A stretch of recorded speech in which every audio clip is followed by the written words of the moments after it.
surprised to take note of Minister Wong's answer, or should I say non-answer, to my questions on suspending funding for UNRWA.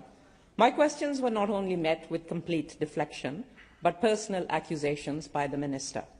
I will not be gaslighted. On 26 January, the International Court of Justice said about Israel's war on the Palestinian people. In the court's view, at least some of the acts and omissions alleged by South Africa to have been committed by Israel in Gaza appear to be capable of falling within the provisions of the Genocide Convention. I'll say that in plain language. Minister Wong, your ally Israel, who your government unconditionally supports, is likely committing genocide on the Palestinian people. Not just war crimes, not just unconscionable conduct, but the crime of all crimes, genocide. We never needed a court to tell us that Israel is on a genocidal mission. The evidence is being live-streamed.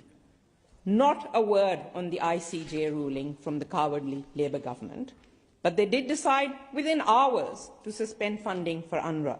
How appalling!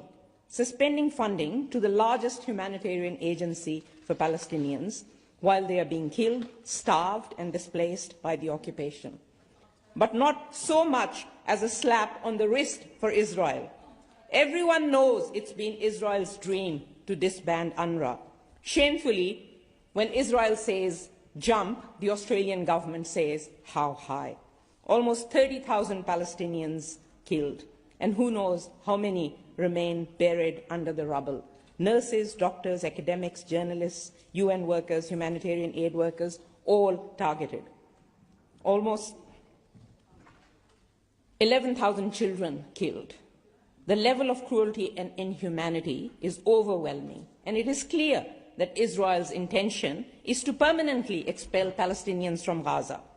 We live in an upside-down world, a world where a Labour government would rather side with a genocidal state than its targets, a world where those who speak out against the killing of civilians are doxxed, their jobs and careers destroyed. But we are resolute.